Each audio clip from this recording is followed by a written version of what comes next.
اعوذ باللہ من الشیطان الرجیم بسم اللہ الرحمن الرحیم الحمد للہ رب العالمین والصلاة والسلام علی سید المرسلین وعلی آلہ الطیبین واصحابہ الطاہرین۔ السلام علیکم ورحمۃ اللہ وبرکاتہ۔ دوستو، آج کی ویڈیو میں جمعہ کے فضائل اور جمعہ کے متعلق کچھ آگاہی آپ کو آگاہ کرنے کی کوشش کروں گا، جمعہ کے فضائل بتانے کی کوشش کروں گا۔ توجہ سے سماعت فرمائیے گا سامعین ذی وقار۔ دوستو، سامعین، ناظرین،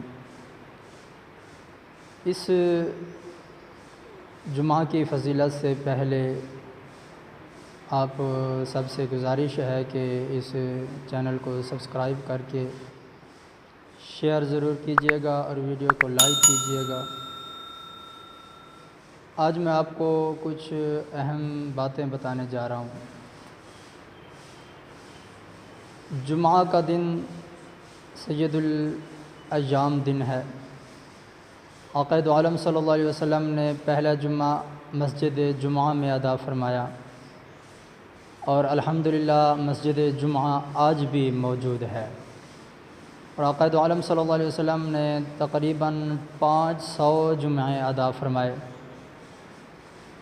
اور آپ صلی اللہ علیہ وسلم نے ارشاد فرمایا کہ جو شخص جمعہ کے دن 200 مرتبہ درود پاک پڑھے گا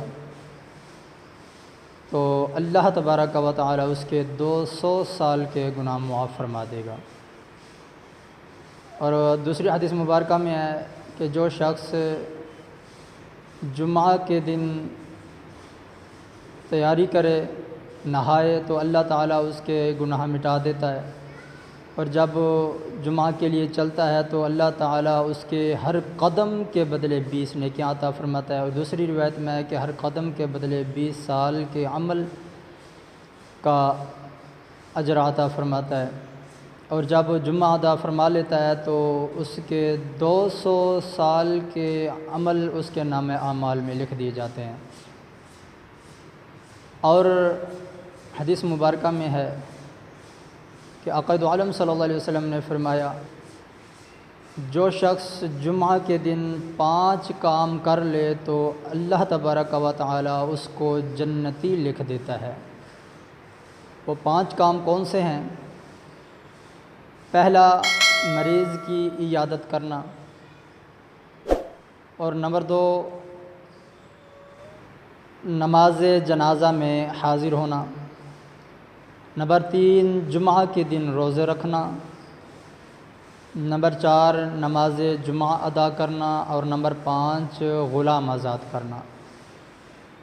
جو شخص جمعہ کے دن یہ 5 کام کر لے گا اللہ تبارک و تعالی اس کو جنتی لکھ دے گا۔